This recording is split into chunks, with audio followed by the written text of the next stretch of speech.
Once we have a slip knot created and on our crochet hook, we're ready to get started.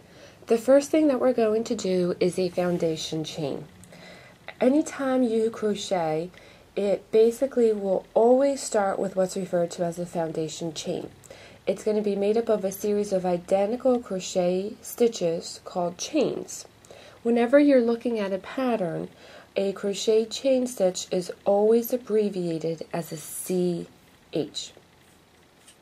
To create a chain, we're going to hold the crochet hook in our right hand, our thumb grip, and I also like using my pointer finger on my right hand so that I can actually hold the chain itself or the loop that I have on my crocheting hook. I feel that this gives me a little bit more control. You don't have to do it. Again, see what's comfortable for you. I personally prefer to wrap the yarn around my fingers in such a way. From the front, I go through all of these fingers. It loops around my my pointer finger, and then when I come forward, I take my thumb and my pointer finger and I actually hold this knot right here. This is basically kind of your knot that is the closest to your crochet hook. Whenever you're doing your crochets, I always like holding it. It gives me a little bit more tension and I feel a little bit more control. When I'm crocheting, I will have two fingers wrapped around the yarn right here, holding it in place. This finger is here, this finger is here, and this finger here is a little loose. So as I'm crocheting, you'll notice I release a little bit of tension with my fingers. If I want it to stop, I pull them a little bit tighter, and then my yarn won't go anywhere. To make a foundation stitch, we're going to do what's referred to as a yarn over. You take your crochet hook to the back behind your yarn, and as I'm coming forward, see how I slightly twist my crochet hook so the hook part is facing down. So as I'm sliding, it's gripping that yarn over that we created so that I can pull it out through my first chain.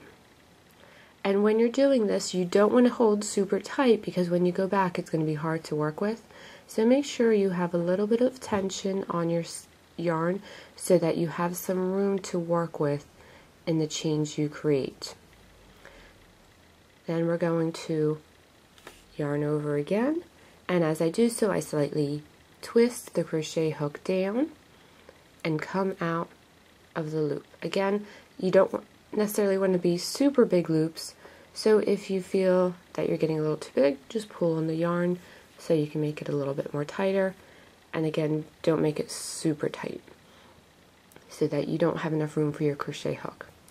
You'll notice originally when I was holding my yarn, my chains, I was holding it down here. But see how now my fingers are starting to get away from the area that I'm working with here. So every few stitches, as I create them, I will actually shift my fingers up so that I can now hold the knot that is closest to my crochet hook.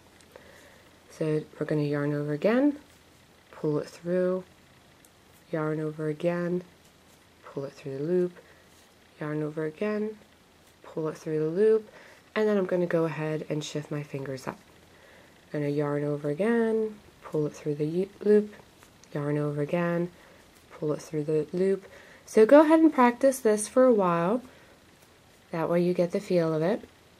And when you're working with a physical pattern, anytime you start a crochet piece, it will always tell you how many of these chains to do.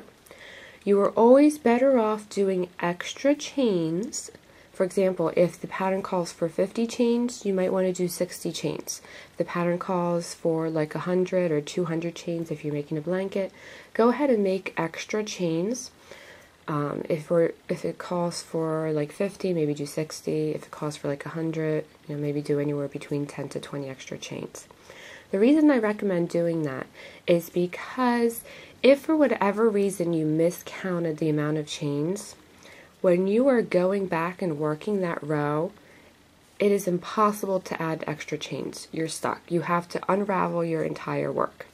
However, if you have extra chains, there is a way that all you do is go to the beginning of your project and you can unravel those extra chains and it won't affect your finished piece at all. And you just keep on going until you have however many desired chains you want.